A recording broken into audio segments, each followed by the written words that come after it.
تناله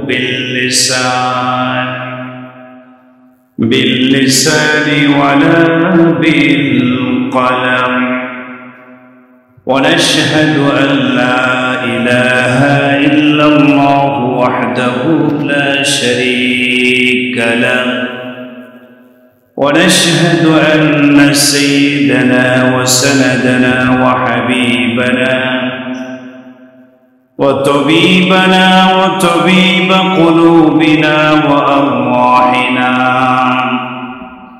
ومولانا محمدا عبده ورسوله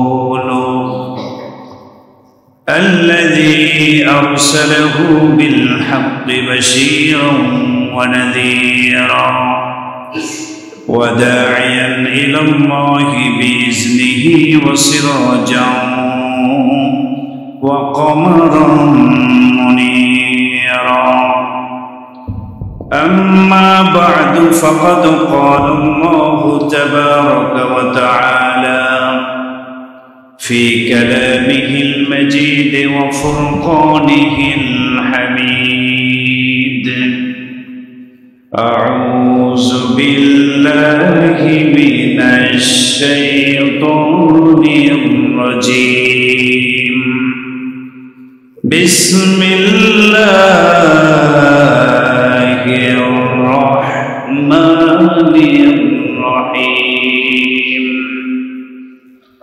وأذن في الناس بالحج يأتوك رجالا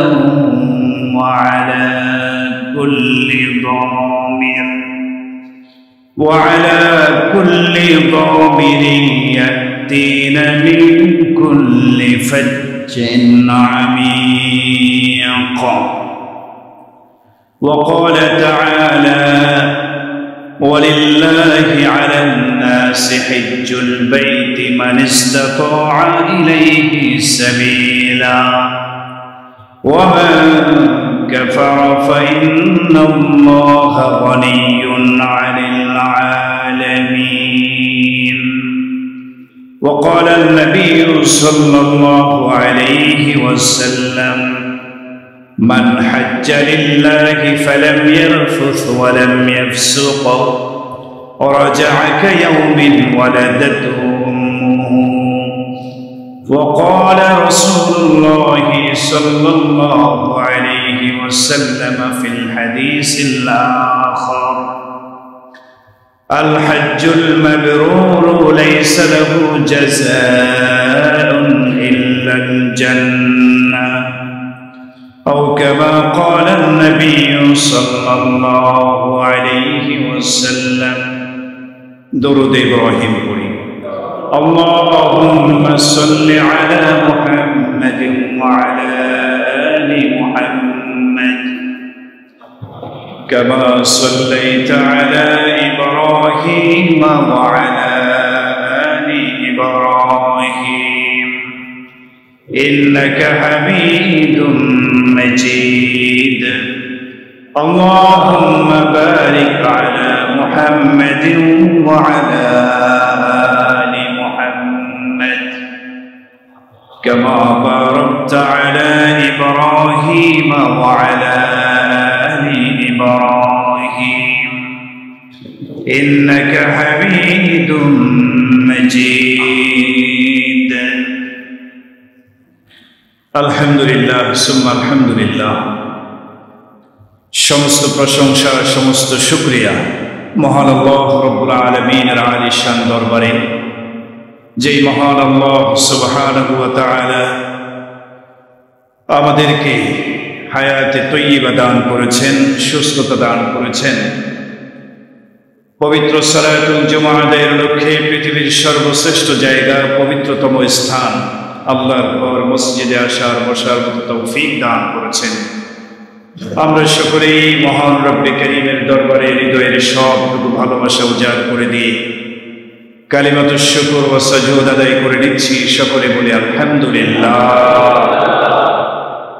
মুহতারাম হাজিরিন পবিত্র কোরআনে কারীমের ভাষায় আশহুরুল হুরুম, সম্মানিত মাসসমূহের মধ্যে অন্যতম দুটি মাস জিলকাদ এবং জিলহজ। আলহামদুলিল্লাহ, জিলকাদ মাস শুরু হয়ে গিয়েছে, সম্মানিত মাস, হজের মাস। জিলকাদ মাস শুরু হয়ে গিয়েছে। আজকে জিলকাদ মাসের 10 তারিখ। কয় তারিখ আজকে? 10 তারিখ। এরপরে জিলহজ মাস।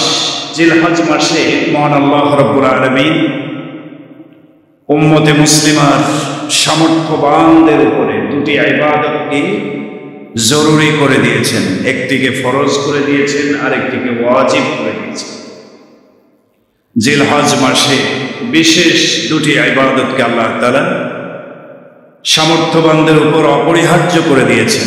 একটি হলো হজ, সামর্থ্যবানদের উপরে আল্লাহ তাআলা ফরজ করে দিয়েছেন। আরেকটি ইবাদত কুরবানি, সামর্থ্যবানদের উপরে আল্লাহ তাআলা এই কুরবানির বিধানকে ওয়াজিব করে দিয়েছেন। যেহেতু সামনে জিলহজ মাস আসতেছে, হজের মাস, কুরবানির মাস, হজ এবং কুরবানি সম্পর্কে প্রতি বছরের মতো কিছু আলোচনা আমাদের মাঝে হওয়া উচিত। সেই লক্ষ্যে আজকের জুমা থেকে ধারাবাহিকভাবে হজ এবং কুরবানির উপরে আলোচনা শুরু হবে ইনশাআল্লাহ। আল্লাহ রাব্বুল আলামিন আমাদের সবাইকে আমাদের নিয়তে আলোচনা করা এবং শোনার মতো তৌফিক দান করুন। সম্মানিত উপস্থিতি, ইতিমধ্যেই শুরু হয়ে গিয়েছে হজের ফ্লাইট, বিভিন্ন দেশ থেকে শুরু হয়ে গিয়েছে। আমাদের দেশ থেকেও আলহামদুলিল্লাহ হজের ফ্লাইট শুরু হয়েছে। আমাদের মহল্লা থেকে অনেক আল্লাহ পাকের বান্দা বান্দিগণ এবছর হজের নিয়ত করেছেন। সারা পৃথিবীর থেকে অনেক আল্লাহ পাকের সৌভাগ্যবান বান্দা বান্দি হজের নিয়ত করেছেন। আমরা দোয়া করব আল্লাহ রাব্বুল আলামিন যারা এবছর হজের নিয়ত করেছেন সবাইকে আল্লাহ তাআলা যেন হজ্জে মাকবুল দান করেন। সহি সালামতে সমস্ত হাজী সাহেবানদেরকে মক্কা মদিনায় পৌঁছার মতো তৌফিক দান করেন। হজের কার্যাবলী সম্পাদন শেষে আবার প্রত্যেকের নিজ নিজ গন্তব্যে আল্লাহ তাআলা ফিরে আসার মতো তৌফিক দান করেন। হজ মূলত একটি ফরজ ইবাদত মিন আরকানিল ইসলাম। ইসলামের কতগুলো রোকন রয়েছে, স্তম্ভ এবং খুঁটি রয়েছে। নবীজি সাল্লাল্লাহু আলাইহি ওয়াসাল্লাম এক হাদিসে ইরশাদ করেন, বুনিয়াল ইসলামু আলা খামস। ইসলামের ভিত্তি 5টি জিনিসের উপর। কয়টি জিনিসের উপর? মৌলিক ইবাদত 5টি। ইসলামের স্তম্ভ বা খুঁটি 5টি।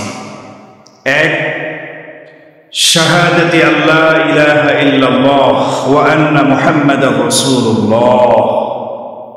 ইসলামের 1 নম্বর খুঁটি, যেটার নাম হচ্ছে ঈমান। সুবহানাল্লাহ। অর্থাৎ এই কথার সাক্ষ্য দেয়া, লা ইলাহা ইল্লাল্লাহ, আল্লাহ ছাড়া কোনো ইলাহ নেই। ওয়া আন্না মুহাম্মাদার রাসূলুল্লাহ, এবং মুহাম্মদ সাল্লাল্লাহু আলাইহি ওয়াসাল্লাম আল্লাহ তাআলার রাসূল, এই কথার সাক্ষ্য দেয়। এটার নামই তো ঈমান। কি বলেন, ঠিক না? তাহলে ইসলামের 1 নম্বর স্তম্ভ বা খুঁটি আল ঈমান বিল্লাহ। ইসলামের 2 নম্বর খুঁটি ওয়া ইকামিস সালাহ। ঈমানের পরে সবচেয়ে গুরুত্বপূর্ণ ইবাদতের নাম কি? সালাত। সালাত আদায় করা, সালাত কায়েম করা। 3 নম্বর রাসূল বলেছেন ওয়া ইতাইজ যাকাত, যাকাত আদায় করা।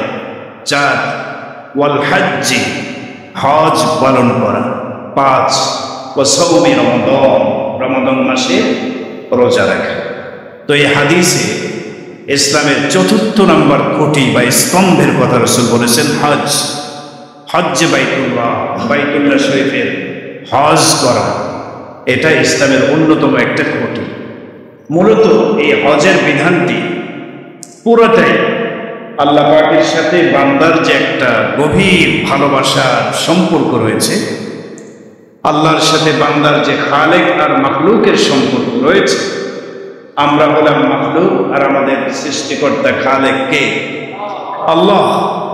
তো সৃষ্টিকর্তা এবং সৃষ্টিজীব, খালেক এবং মাখলুকের মাঝে যে ভালোবাসার একটা সম্পর্ক, আল্লাহ তাআলা তো পৃথিবীর সব কিছুকে সৃষ্টি করেছেন, বাকি সব কিছুর মধ্যে সবচেয়ে মায়া মহাব্বত দিয়ে, শ্রেষ্ঠত্ব দিয়ে আল্লাহ তাআলা মানব জাতিকে সৃষ্টি করেছেন। সুবহানাল্লাহ। তো আল্লাহ তাআলা আশরাফুল মাখলুকাত বানিয়েছেন বড় মহাব্বত করে আর ভালোবেসে। সুবহানাল্লাহ। তো এই যে আল্লাহর সাথে আমাদের একটা ভালোবাসার সম্পর্ক, হজের বিধানটি মূলত শুরু থেকে শেষ পর্যন্ত পুরোটাই বান্দার সাথে আল্লাহর যে সম্পর্ক, এই সম্পর্কের বহির প্রকাশেই হচ্ছে হজ। হজের প্রত্যেকটা বিধান আল্লাহ পাকের ভালোবাসায় আল্লাহ পাকের বান্দা বান্দীদেরকে পুনরুজ্জীবিত করে। প্রত্যেকটা কাজ, হজের যে রকন আছে, ফরজ ওয়াজিবাতগুলি রয়েছে, প্রত্যেকটাই আল্লাহ পাকের সাথে বান্দার মহাব্বত এবং ভালোবাসার প্রকাশ ঘটায়। আল্লাহ তাআলার ভালোবাসায় হাজী সাহেবানারা উজ্জীবিত হয়ে আল্লাহ পাকের ঘরের তাওয়াফ করে, সাফা মারওয়ায় সাই করে, মিনা মুজদালিফা আরাফায় অবস্থান করে হাজরে আসওয়াদকে চুমু দেয়। কত মায়া, কত মহাব্বত! এটা আল্লাহর সাথে বান্দার ভালোবাসার একমাত্র বহির প্রকাশ হজ। আল্লাহ রাব্বুল আলামিনের সাথে আমাদের একটা সম্পর্ক রয়েছে, যেটা বলা হলো খালেক এবং মাখলুকের সম্পর্ক। আল্লাহ তাআলা আমাদেরকে বড় মহাব্বত করেন, বড় ভালোবাসেন।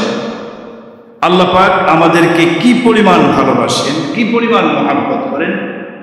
নবীজি সাল্লাল্লাহু আলাইহি ওয়াসাল্লামের একটি হাদিস এই মুহূর্তে না বললেই নয়, বুখারী শরীফের 5659 নম্বর হাদিস।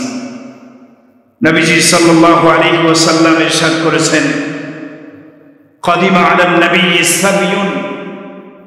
বর্ণনাকারী সাহাবী বলেন, নবীজি সাল্লাল্লাহু আলাইহি ওয়াসাল্লামের কাছে একবার এক যুদ্ধ থেকে কিছু বন্দী গ্রেফতার হয়ে আসে, কাফের বন্দী। কিছু কাফের যুদ্ধ থেকে গ্রেফতার হয়ে মুসলমানদের কাছে চলে আসলো। তাদেরকে গ্রেফতার করে একটি জায়গার মধ্যে আটকায় রাখা হলো, বন্দী করে রাখা হলো। বর্ণনাকারী সাহাবী বলেন, এই বন্দীদের মাঝে এক মহিলা ছিলেন, কাফের মহিলা। কাফেরদের পক্ষে যুদ্ধের ময়দানে অবতীর্ণ হয়েছে, গ্রেফতার হয়ে মুসলমানদের হাতে বন্দী হয়ে এসেছে। তো এই মহিলা দুগ্ধবতী মহিলা ছিলেন, অর্থাৎ তার দুধের বাচ্চাকে এসে রেখে যুদ্ধের ময়দানে আসছে, এরপরে গ্রেফতার হয়ে মুসলমানদের হাতে বন্দী হয়ে চলে এসেছে। বন্দীদের সাথে সেও আটকা পড়ে আছে, কিন্তু এই মহিলাকে লক্ষ্য করা গেল তার দুধের বাচ্চা ঘরের মধ্যে রয়েছে, সে তাকে ছাড়া একাকী ছটপট ছটপট করছে। আর ছোট বাচ্চা যাকেই কাছে পাচ্ছে তাকেই কোলে নিয়ে চুমু খাচ্ছে। তার নিজের সন্তানের কথা মনে পড়ে গেছে, দুধের বাচ্চাকে রেখে আসছে। কারণ মা এবং তার দুধের বাচ্চা আল্লাহ পাক রব্বুল আলামিন গভীর একটা সুসম্পর্ক স্থাপন করে দিয়েছে। মা দুধের বাচ্চাকে ছাড়া থাকতে পারে না। তো বন্দীদের মধ্যে ছটপট ছটপট করছে ওই মহিলা, যাকে পাচ্ছে ছোট বাচ্চা তাকে ধরে চুমু খাচ্ছে, আদর করছে, কান্নাকাটি করছে নিজের সন্তানের জন্য। নবীজির কাছে এই দৃশ্যটা চোখে পড়ল। রাসূলুল্লাহ সাল্লাল্লাহু আলাইহি ওয়াসাল্লাম সাহাবায়ে কেরামদেরকে ডাকলেন। সাহাবায়ে কেরামদেরকে ডেকে বললেন, রে সাহাবীরা, আতারাউনা হাদিহিল মারআতা তারিহাতা ওয়ালাদিহা ফিন্নার। তোমরা দেখো এই মহিলাটা তার বাচ্চাকে কি পরিমাণ মহাব্বত করে, কি পরিমাণ ভালোবাসে। কাছে নাই তাই তো ছোট বাচ্চা যাকেই পাচ্ছে তাকে ধরে আদর করে চুমু খাচ্ছে, মহাব্বত করতেছে। তোমরা কি মনে করো এই মহিলা তার সন্তানকে, দুধের বাচ্চাকে যেই পরিমাণ মায়া মহাব্বত করে, কখনো কি এরকম হবে বা সম্ভাবনা আছে যে এই মহিলা তার আদরের দুধের বাচ্চাকে ধরে আগুনের গর্তে ফেলে দেবে? এরকম সম্ভাবনা কি আছে? তোমরা কি মনে করো? সাহাবায়ে কেরাম বললেন, না, কখনো হতে পারে না। এই মহিলা তার দুধের বাচ্চাকে এত বেশি মহব্বত করে, কখনোই সে ইচ্ছা করে তার ছোট বাচ্চাকে সে আগুনের কুণ্ডে নিক্ষেপ করতে রাজি হবে না। রাসূলুল্লাহ সাল্লাল্লাহু আলাইহি সাল্লাম বললেন, শোনো, ওয়াল্লাহি, আমি আল্লাহ পাকের কসম করে বলছি, আমি আল্লাহ পাকের কসম করে বলছি, আল্লাহু আরহামু বিইবাদিহি মিন হাযিহি বিওয়ালাদিহা। এই দুগ্ধবতী মা তার সন্তানকে যেই পরিমাণ মহব্বত করে, তার চেয়ে হাজারো কোটি গুণে বেশি আল্লাহ তার সকল বান্দাবান্দিকে মহব্বত করে। তাহলে আল্লাহ পাকের সাথে বান্দাবান্দির, খালেক আর মাখলুকের একটা ভালোবাসার সম্পর্ক আছে না নাই? সমস্ত মানুষকে আল্লাহ, আবার সমস্ত মানুষের মধ্যে যাদের মধ্যে ঈমানের দৌলত আছে, ঈমান যারা এনেছে, যারা মুমিন হয়েছে, তাদেরকে আল্লাহ তাআলা আরো বেশি মহব্বত করে। তো মহব্বত আর ভালোবাসার কিছু দাবি দেওয়া থাকে, কি বলেন, থাকে না?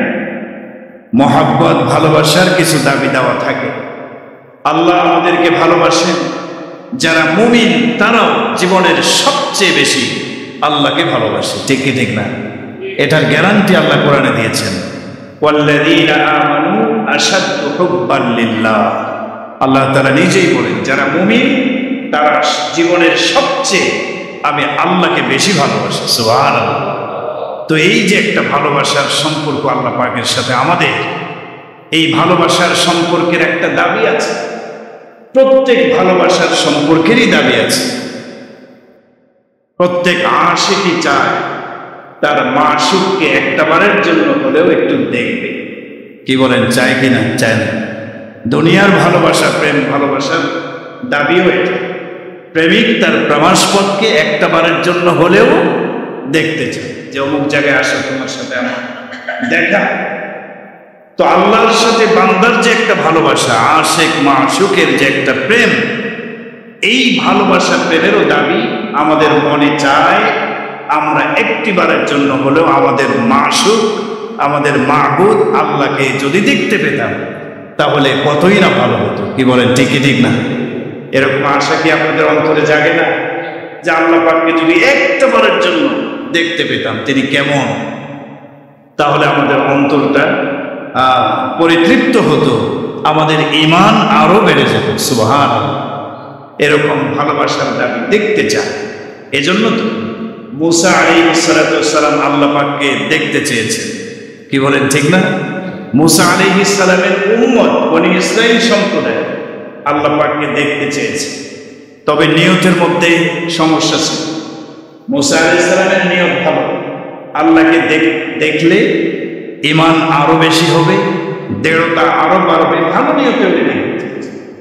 কিন্তু মুসা আলাইহিস সালামের তেরা উম্মত বনি ইসরাইল আল্লাহ পাককে যে দেখতে চেয়েছিল, তাদের নিয়ত বড় খারাপ। আল্লাহ তাআলা মুসাকে ডাকলেন, তুর পাহাড়ে কিতাব দিয়ে দিলেন, তাওরাত কিতাব দিয়ে দিলেন মুসা আলাইহিস সালাম। মুসা আলাইহিস সালাম এসে কিতাব নিয়ে এসে উম্মতকে যখন দিলেন, উম্মত বলতেছে, কয় না, এটা আমরা বিশ্বাস করি। তুমি তুর পাহাড়ে যাও, শুনেছি আল্লাহর সাথে নাকি তুমি কথা বলো, আমরা এটা বিশ্বাস করি না, আমাদেরকেও নিয়ে যাও, আমরাও দেখব তোমার আল্লাহ কিভাবে কথা বলে, কথা শুনব। আল্লাহ তাআলা বললেন, ঠিক আছে, তোমার উম্মতের মধ্যে 70 জন জ্ঞানী গুণীকে যাচাই বাছাই করো, এরপরে তুর পাহাড়ে আসার সময় তাদেরকে সাথে করে নিয়ে আসবে। মুসা আলাইহিস সালাম 70 জন বনি ইসরাইলকে সাথে নিয়ে তুর পাহাড়ে গেলেন। তারা বিশ্বাস করেনি তাওরাত আল্লাহর কিতাব, এটা বিশ্বাস করে নেই। তারা সরাসরি আল্লাহ পাকের কালাম শুনতে চেয়েছে। এরপরে মুসা আলাইহিস সালামের সাথে আল্লাহ পাকের কথোপকথন হয়েছে। ওই 70 জন সরাসরি উপস্থিত থেকে আল্লাহ পাকের কালাম শুনতে পেয়েছে। সুবহানাল্লাহ। উচিত তো ছিল সরাসরি আল্লাহ পাকের কালাম শুনছে, ঈমান আনা, কিন্তু ওরা ঈমান আনে। ওরা বলছে, কয় না, লান নুমিনা লাকা হাত্তা নারাল্লাহা জাহরা, আমরা ঈমান আনবই কখনো যতক্ষণ না আল্লাহ পাককে আমরা নিজের চোখে সরাসরি দেখব। দেখার আগ পর্যন্ত ঈমান আনবো না।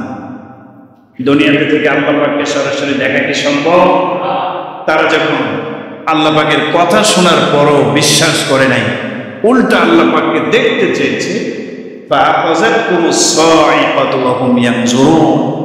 আল্লাহ পাক রব্বুল আলামিন একটা বজ্রপাত, বজ্র আওয়াজ দিয়ে দিলেন। এমন একটা বজ্রপাতের মতো একটা আওয়াজ চলে আসলো, এই আওয়াজ তাদের কানের পর্দা ফাটায় দিল।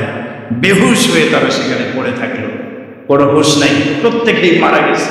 আল্লাহ তাআলা আল্লাহর নবী মুসা আলাইহিস সালাতু ওয়াস সালাম উনি যখন চলে আসলেন, চিন্তা করলেন এই 70 জনকে তো নিয়ে আসছিলাম, এখন যদি এদেরকে ছাড়া আমি যাই, আমার উম্মত এই 70 জনের আত্মীয় স্বজন যারা আছে সবাই আমাকে খারাপ করবে যে ওরা কোথায়।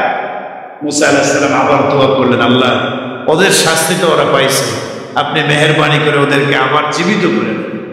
আল্লাহ বলেন, সুম্মা বা'আসনাকুম মিন বা'দি মাউতিকুম, তোমাদের মৃত্যুর পর আবার মুসার দোয়ার বরকতে তাদেরকে জীবিত করে দিলেন। সুবহানাল্লাহ।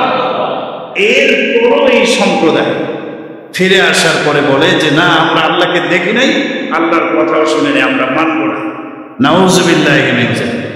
এই হলো বনি ইসরাইল সম্প্রদায়। যাই হোক, তারা আল্লাহ পাককে দেখতে চেয়েছে, দেখতে পেয়েছে, পায় নাই। দুনিয়াতে থাকা অবস্থায় বান্দা হয়ে আল্লাহ পাককে সরাসরি দেখা এটা কোনোভাবেই।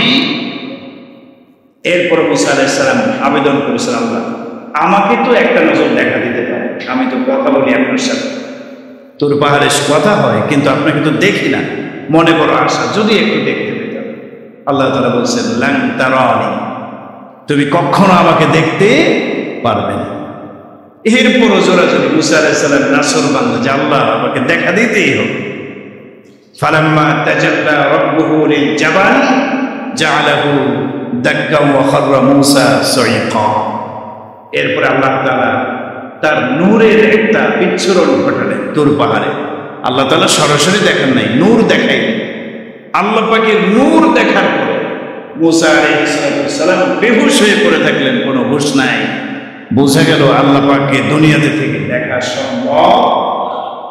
কি বলেন, দেখা সম্ভব না, কেউ দেখতে পারে নাই। তবে আল্লাহ তাআলা আমাদের নবীকে সৌভাগ্য দিয়েছেন, মেরাজের রাতে আল্লাহ তাআলা ঊর্ধ্ব আকাশে উঠায়া আরশে আজিমে সরাসরি আল্লাহ পাক আমাদের নবীকে দিদার দিয়েছেন। সুবহানাল্লাহ। এছাড়া আর কারো পক্ষে দেখা সম্ভব না। কিন্তু আমরা যেহেতু আল্লাহ পাককে ভালোবাসি, মহব্বত করি, মহব্বতের সাধারণ একটা দাবি হলো প্রেমিক তার প্রমাণপত্রকে একটা নজর দেখবে। তো আমরা যেহেতু আল্লাহ পাক রব্বুল আলামিনকে ভালোবাসি, মহব্বত করি, আল্লাহ পাককে দেখতে চাই, দেখা কোনোভাবেই সম্ভব নয়। এটা আল্লাহ পাক ভালো করেই জানেন। দুনিয়াতে থেকে আমার প্রেমিকেরা, আমার মহব্বতের বান্দা বান্দিরা আমাকে দেখতে চাইবে, কিন্তু দেখা কোনোভাবেই সম্ভব নয়। এই জন্য আল্লাহ রব্বুল আলামিন বান্দার মনের আশাটাকে পুরা করার জন্য আল্লাহ তাআলা দুনিয়াতে আল্লাহকে দেখা সম্ভব না হলে আল্লাহ পাক একটা ঘর বানায় রাখছেন। সুবহানাল্লাহ। বাইতুল্লাহ শরীফ পৃথিবীতে আল্লাহ পাকের একটি ঘর। মক্কা শরীফ অবস্থিত আল্লাহ তাআলা একটি ঘর নির্মাণ করলেন। আল্লাহ পাকের উদ্দেশ্য হলো আমার বান্দারা দুনিয়াতে আমাকে সরাসরি দুই চোখ দিয়ে দেখতে পারবে না, ঠিক আছে, তবে আমি আল্লাহ পাকের একটা ঘর বানায় রাখলাম। পৃথিবীর কোনো প্রেমিক যদি আসতে চায়, হজ উমরা করবে, আসবে, এসে আমি আল্লাহকে না দেখলেও আমার ঘরটা দেখে আমাকে দেখার স্বাদ উপভোগ করবে। এই জন্য আল্লাহ রাব্বুল আলামিন মক্কাতুল মুকাররমায় একটি ঘর নির্মাণ করলেন। তাফসীরের কিতাবের মধ্যে এসেছে আল্লাহ রাব্বুল আলামিন পৃথিবীর মধ্যভাগে একটি ঘর নির্মাণ করলেন।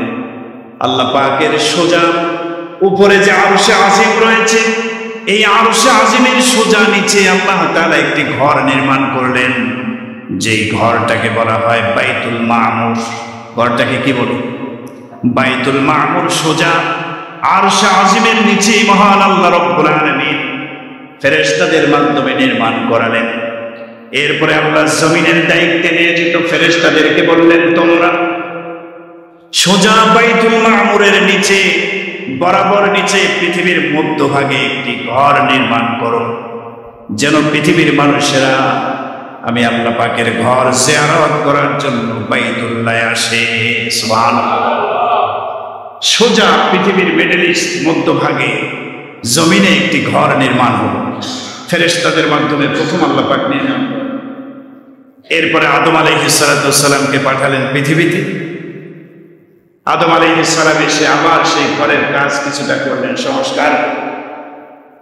এরপরে নূহ আলাইহিস সালামের জামানায় মহাপ্লাবন হলো, অনেক ক্ষয়ক্ষতি হয়ে গেল, নিশ্চিহ্ন হয়ে। আবার ইব্রাহিম আলাইহিস সালামের মাধ্যমে পুনরায় কাবা ঘরকে সংস্কার করে বর্তমান যে কাবা ঘর আছে এটা ইব্রাহিম আলাইহিস সালামের নির্মিত ঘর। সুবহানাল্লাহ। এভাবে আল্লাহ পাক রব্বুল আলামিন একটি ঘর নির্মাণ করলেন। এখন আল্লাহ পাকের উদ্দেশ্য হলো পৃথিবীতে আমার ঘর নির্মাণ হয়ে গেছে, বিভিন্ন প্রান্ত থেকে আমার বান্দা বান্দিরা যারা আমার আশিক, আমাকে দেখতে চায়, আমাকে তো দেখতে পারবে, আমার ঘরটা দেখার জন্য তারা আসবে। দাওয়াত ছাড়া যদি আসে তাদের সম্মান কিছুটা কমে যায়। কি বলেন, ঠিক না? যেই মেহমান দাওয়াত ছাড়াই আসে তার কদর বেশি হয়? বেশি হয়। দাওয়াতি মেহমান যারা তাদের কদর বেশি হয়। তো আল্লাহ পাক চাইলেন তার প্রিয় বান্দা যারা হজ করতে আসবে, উমরা করতে আসবে, তাদেরকে দাওয়াতি মেহমান বানায় আল্লাহ নিয়ে আসবেন। সুবহানাল্লাহ। এই জন্য আল্লাহ রাব্বুল আলামিন হযরত ইব্রাহিম আলাইহিস সালাতু ওয়াস সালাম যখন কাবা ঘর নির্মাণ করলেন, নির্মাণ কাজ যখন শেষ হয়ে গেল, আল্লাহ রাব্বুল আলামিন সূরা হজের ভিতরে নির্দেশ দিয়েছেন, ওয়াজ্জিন ফিন নাসি বিল হাজ্জি ইয়াতুকা রিজালান ওয়া আলা কুল্লি দাবিরিন ইয়াতিনা মিন কুল্লি ফাজ্জিন আমিক। আল্লাহ তাআলা নির্দেশ দিলেন, হে ইব্রাহিম, আমার ঘর নির্মাণ হয়ে গেছে, এবার হজের ঘোষণাটা তুমি পৃথিবীবাসীর কাছে এলান করে জানায় দাও। আযজিন ফিন নাসি বিল হজ, মানুষের মাঝে হজের এলান করে দাও, ঘোষণা করে দাও। ইয়াতুকা রিজালান ওয়া আলা কুল্লি দামির, যেন তারা পায়ে হেঁটে হেঁটে আসে, সাওয়ারিতে আরোহণ করে বাইতুল্লাহর হজ করতে আসে। সুবহানাল্লাহ। তার মানে দাওয়াত দিয়ে দাও।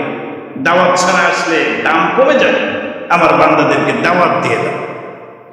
বর্ণনায় আসছে হযরত ইব্রাহিম আলাইহিস সালাতু ওয়াস সালাম সঙ্গে সঙ্গে জাবালে আবি কুবাইস নামক পাহাড়ে উঠলেন। মক্কার নিকটবর্তী একটি পাহাড়ে উঠলেন, উঁচু পাহাড়।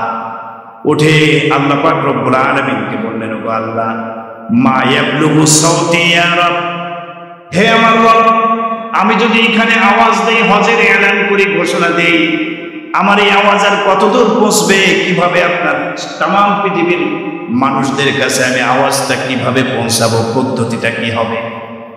আল্লাহ রাব্বুল আলামিন বললেন, হে ইব্রাহিম, তোমার কাজ হলো আলাইকাল ইজান, তোমার কাজ হলো ঘোষণাটা দেওয়া। তুমি তোমার জবান দিয়ে ঘোষণা দিবা, হজের এলান করবা। ওয়া আলাইয়াল ইবলা, আর পৃথিবীর মানুষের কান পর্যন্ত পৌঁছাবার দায়িত্ব আমি আল্লাহ। তোমার কাজ হলো তুমি এলান করবে, আর পৌঁছাবার দায়িত্ব আমি আল্লাহ নিলাম। হযরত ইব্রাহিম আলাইহিস সালাম পাহাড়ে উঠে সহা চিৎকার দিয়ে, যত শক্তি আছে, তিনি ঘোষণাটা পৌঁছায় দিলেন, ইয়া আইয়ুহান নাস আলা ইন্না রাব্বাকুম ক্বাদ বানা বাইতান ওয়া ক্বাদ ফারাজা আলাইকুমুল হজ্জ ফাআজিবু রাব্বাকুম। হে পৃথিবীর মানুষ, তোমাদের জন্য আল্লাহ পাক একটি ঘর বানিয়েছে। এই ঘরের জিয়ারত করা, হজ করাটা তোমাদের উপরে ফরজ করে দিয়েছেন। ফাআজিবু রাব্বাকুম, তোমাদের রব যে তোমাদেরকে দাওয়াত দিয়েছেন, রবের দাওয়াত গ্রহণ করে তার ডাকে তোমরা সাড়া দিয়ে দাও। সুবহানাল্লাহ। আল্লাহ পাক রব্বুল আলামিন বর্ণনায় আসছে, আল্লাহ তাআলা কুদরতিভাবে পৃথিবীর প্রত্যেকটা মানুষের কান পর্যন্ত আল্লাহ তাআলা এই আওয়াজ পৌঁছায় দিয়েছেন। সুবহানাল্লাহ। ওই সময় পৃথিবীতে যারা জীবিত ছিল, সরাসরি এই এলানের আওয়াজ কানে পৌঁছায় দিয়েছেন আল্লাহ তাআলা। আর যাদের জন্মই হয়নি, যেমন আমরা ওই সময় ছিলাম না, রুহের জগতের আমাদের প্রত্যেকের রুহের কাছে আল্লাহ তাআলা এলান পৌঁছায় দিয়েছেন। সুবহানাল্লাহ। অতএব আমাদের মধ্যে যারা আমরা হজে যাব, উমরায় যাব, মনে করতে হবে আল্লাহ পাক আমাকে দাওয়াত দিয়েছেন, আমি দাওয়াত কবুল করে আল্লাহ পাকের মেহমান হয়ে তার ঘরে তাওয়াফ করার জন্য, জিয়ারত করার জন্য আমি যাচ্ছি। সুবহানাল্লাহ। আমরা মেহমান হয়ে সেখানে যাব, আর মেজবানকে বলেন, আরে সবাই বলেন না মেজবানকে? আল্লাহ। আল্লাহ হলেন মেজবান। আর আমরা যদি হজের জন্য ওমরার জন্য সেখানে যাই, সরাসরি আমরা মেহমান, আল্লাহ হলেন মেজবান। এখন আল্লাহ পাক রব্বুল আলামিন মেহমানদেরকে যথাযথ কদর করবেন, কারণ তিনি তো শ্রেষ্ঠ মেজবান। আর আমরা তার ঘরের মেহমান, আমাদেরকে কদর করবেন, সম্মান দিবেন, মর্যাদা দিবেন। একজন হাজী সাহেব যখন হজে যায়, ওমরাকারী যখন ওমরাতে যায়, কি পরিমাণ তার সম্মান আর মর্যাদা আল্লাহ পাক রব্বুল আলামিন দিয়েছেন। এক নম্বর কথা হলো, রাসূল কারীম সাল্লাল্লাহু আলাইহি ওয়াসাল্লাম বলেছেন, আল হাজ্জ ওয়াল মু'তামির ওয়াফদুল্লাহ। হজকারী, ওমরাকারী তারা সবাই আল্লাহ পাকের প্রতিনিধি, মেহমান। সুবহানাল্লাহ বলেন। আল্লাহ পাক রব্বুল আলামিন হাজী সাহেব যখন হজের সমস্ত বিধানগুলি সঠিকভাবে পালন করে, বাইতুল্লাহর তাওয়াফ করে, সাফা মারওয়ায় সাই করে, মিনা মুজদালিফা আরাফার ময়দানে অবস্থান করে, হজের রোকনগুলো সঠিকভাবে পালন করে হজ শেষ করে যখন ফিরে আসবে, তখন আল্লাহ পাক রব্বুল আলামিন সর্বপ্রথম যে পুরস্কারটা দেবেন, রাসূল কারীম সাল্লাল্লাহু আলাইহি ওয়াসাল্লাম বলেছেন, বুখারী মুসলিমের হাদিস, মান হাজ্জা লিল্লাহ। রাসূল বলেন, যে ব্যক্তি আল্লাহর জন্য হজ করবে। কার জন্য? আরে বলেন না কার জন্য? হ্যাঁ, আল্লাহর জন্য, মানে আল্লাহকে রাজি খুশি করার জন্য, দুনিয়ার কোনো মানুষকে খুশি করার জন্য নয়। যে আমি তো নেতা মানুষ, হজে গেলে পরবর্তী নির্বাচনে ভোট বেশি পাওয়া যাবে, যে হাজী সাহেব দাঁড়াইছে। কি বলেন, ঠিক কি ঠিক না? এই সমস্ত নিয়তে না, কাকে খুশি করার জন্য বলেন?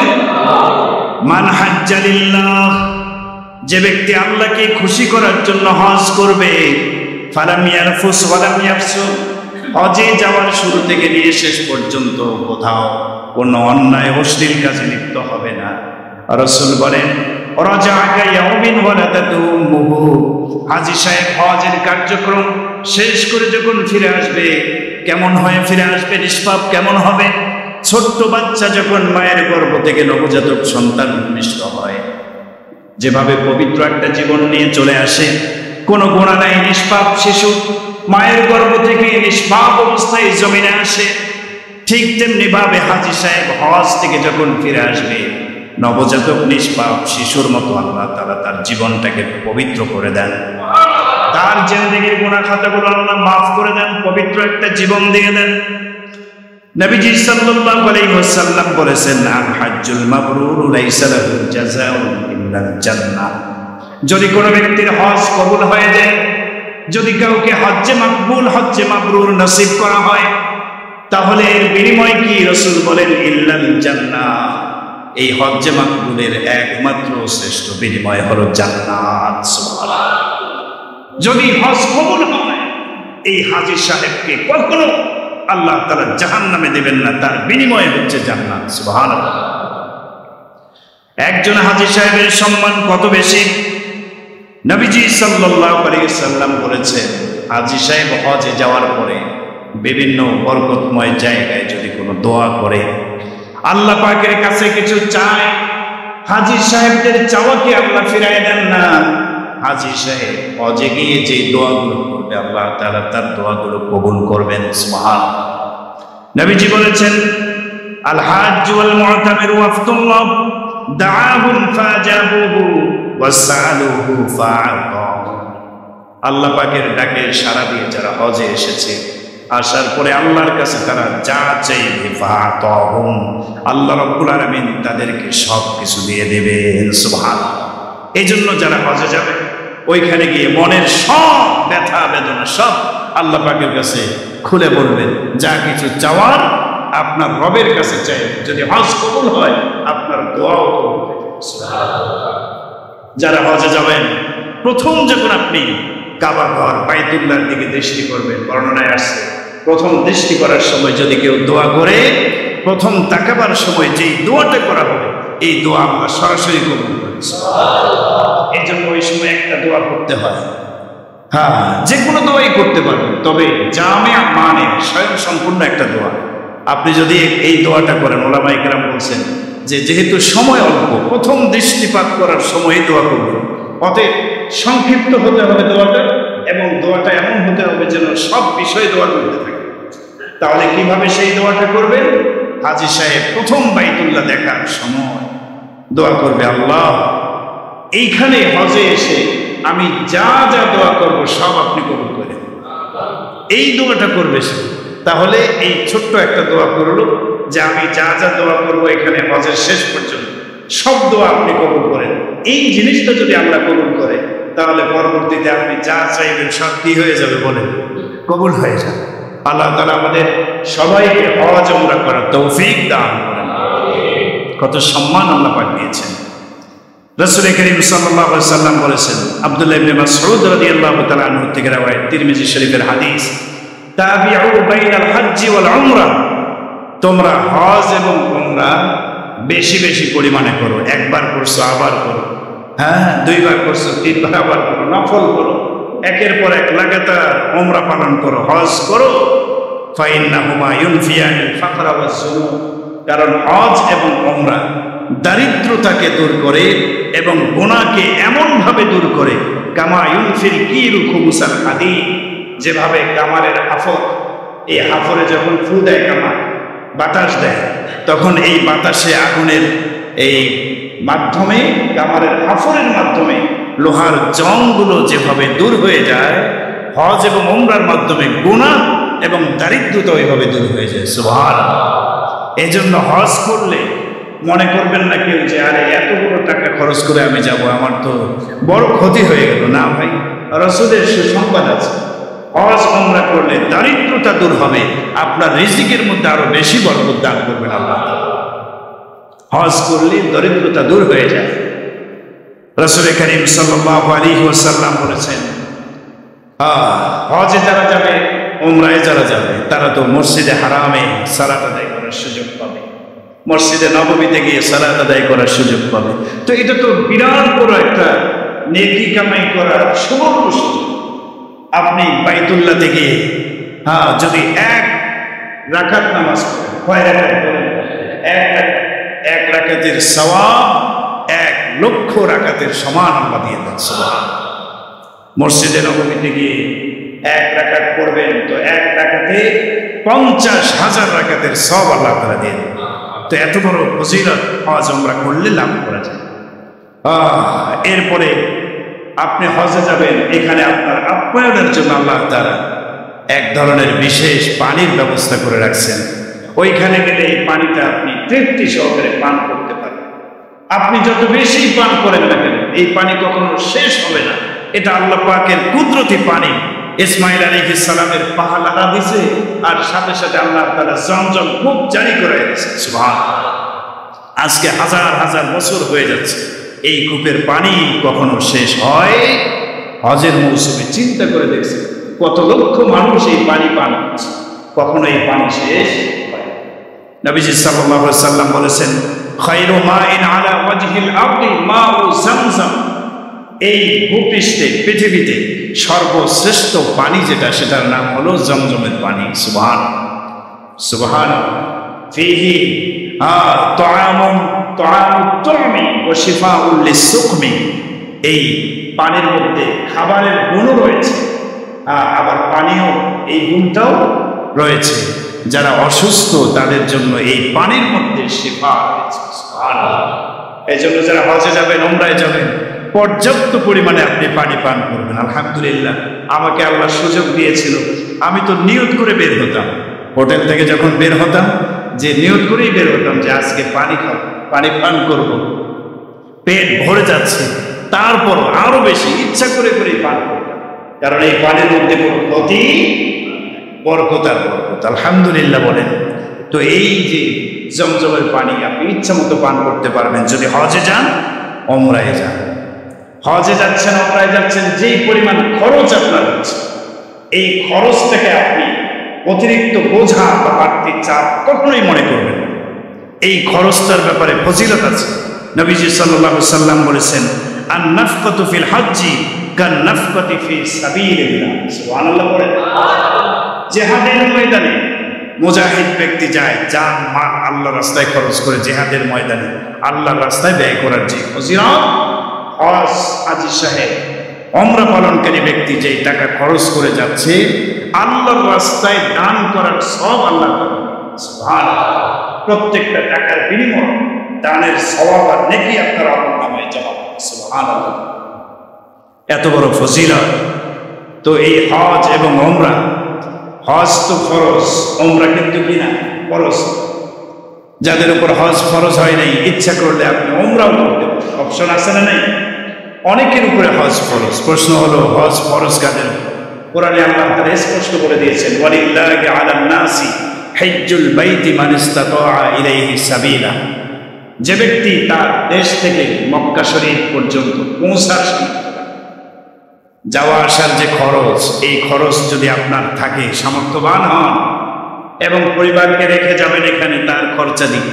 যে কয়দিন হজে থাকবেন ওইখানে হজ করতে গিয়ে এই কয়দিন চলার মতো ব্যবস্থা পরিবারের জন্য করে দিয়ে অতিরিক্ত যদি থাকে, আসা যাওয়ার জন্য যথেষ্ট হয় এই পরিমাণ টাকার মালিক, তাহলে আপনার উপরে কি হয়েছে? হজ ফরজ হয়েছে। হজ যদি ফরজ হয়, উত্তম হচ্ছে আপনি ফরজ হওয়ার পর বিলম্ব না করে খুব দ্রুত ফরজ কাজটা সেরে ফেলবেন, এটা হলো উত্তম। তবে আবু হানিফা রাহমাতুল্লাহি আলাইহির মত হচ্ছে যে হজ হলো ফরজুন আলা তারাহি, বিলম্বে আদায় করার সুযোগ এখানে আছে। হজ ফরজ হয়েছে, আপনি এবছর করতে পারবেন না, পরবর্তী বছরও যদি করেন তারপর ফরজিয়াত কি হয়ে যাবে? আদায় হয়ে যাবে। তবে পরের বছর বা এর পরের বছর আমরা অনেকে করি কি, ছেলে মেয়েকে এখনো বিয়ের সাথে দেই নাই, আমরা নিয়ত করি আরে এখনো তো বয়স অনেক বাকি আছে, ছেলে মেয়ে পড়াশোনা করছে, বড় হবে, বিয়ে শাদী করবে, এরপরে আমি কোথায় যাব? হজে যাব। এরপরে পেনশনের টাকা পাবো, পুরা বয়সে আমি হজে যাব। এমন বয়সে বাঙালিরা হজ করে যেই বয়সে গিয়ে হজ করার সময় হজের রোকনগুলো আদায় করতে পারেন, শক্তি নেই শরীরে। কি বলেন, ঠিক ঠিক না?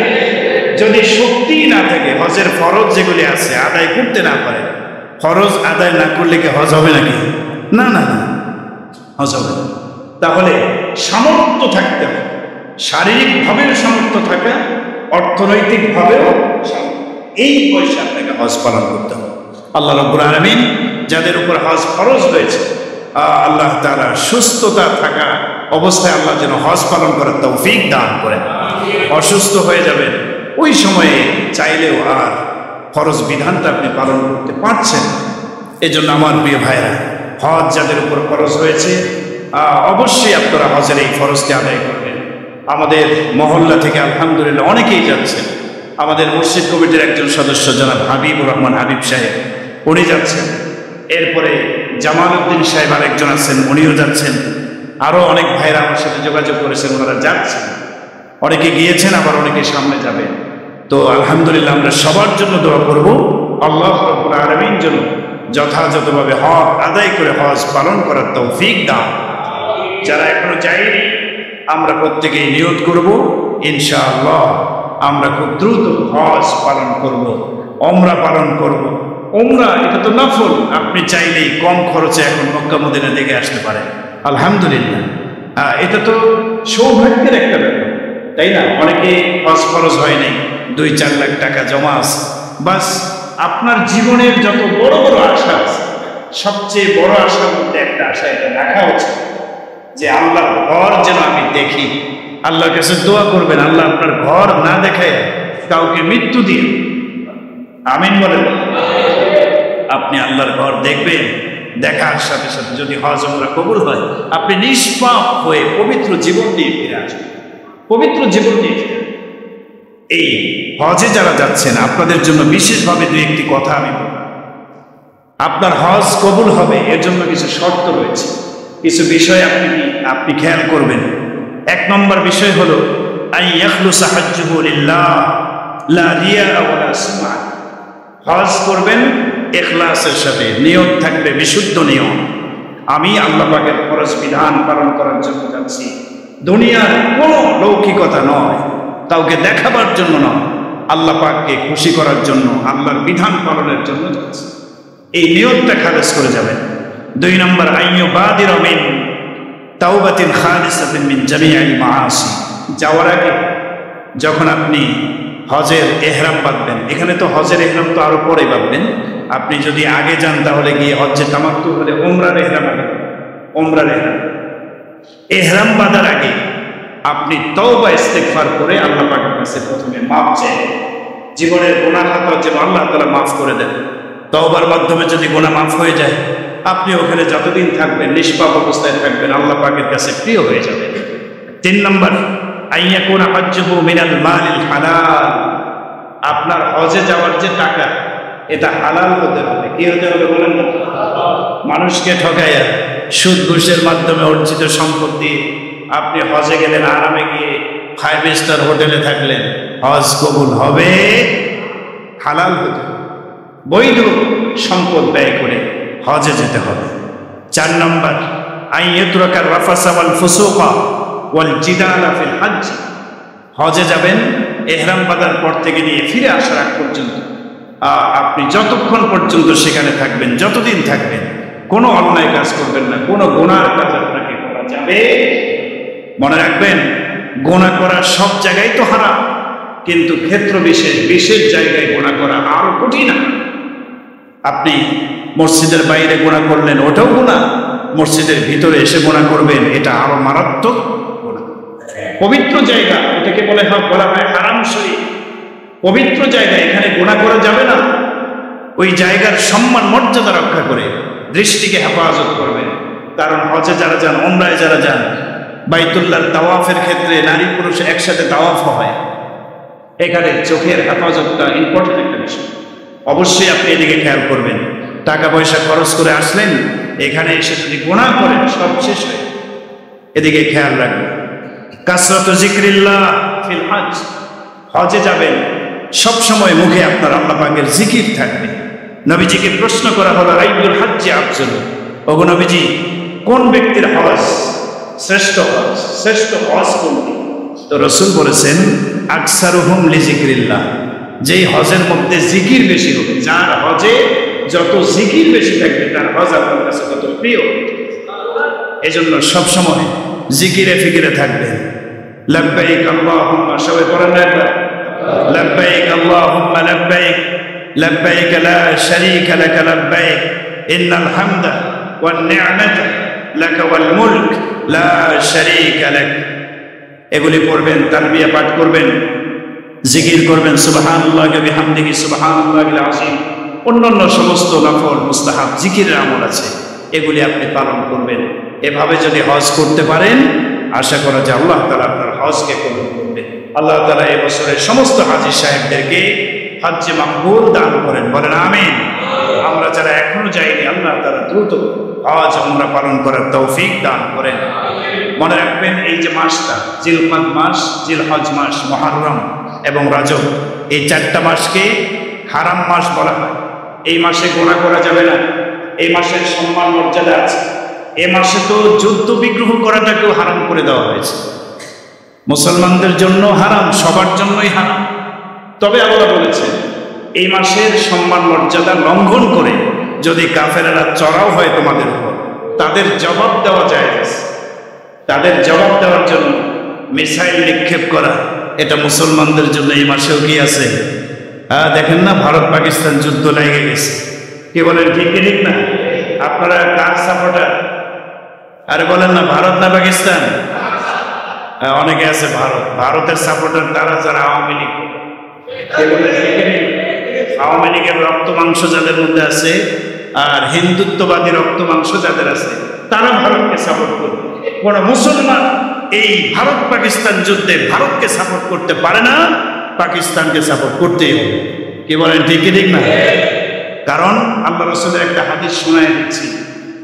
রাসূল করিম সাল্লাল্লাহু আলাইহি ওয়াসাল্লাম বলেছেন, শেষ জামানায় হিন্দুস্তানের সাথে মুসলমানদের একটা যুদ্ধ হবে, হিন্দুদের সাথে মুসলমানদের একটা যুদ্ধ হবে। এই যুদ্ধে যারা শরীক হবে, যদি শরীক হওয়ার পর শহীদ হয়, তা তো সে জান্নাতি, শহীদ জান্নাতে অবস্থান। যদি শহীদ না হয়, শুধু যুদ্ধে শরীক হয়, আল্লাহ তার জীবনের গুনাহগুলো মাফ করে দেবেন। এই হাদিসের বর্ণনাকারী সাহাবী আবু হুরায়রা বলেন যে, আমার যদি সেই সময় পর্যন্ত হায়াত আল্লাহ বানায় দেয়, আমার জীবদ্দশায় হিন্দুস্তানের সাথে যদি যুদ্ধ হয়,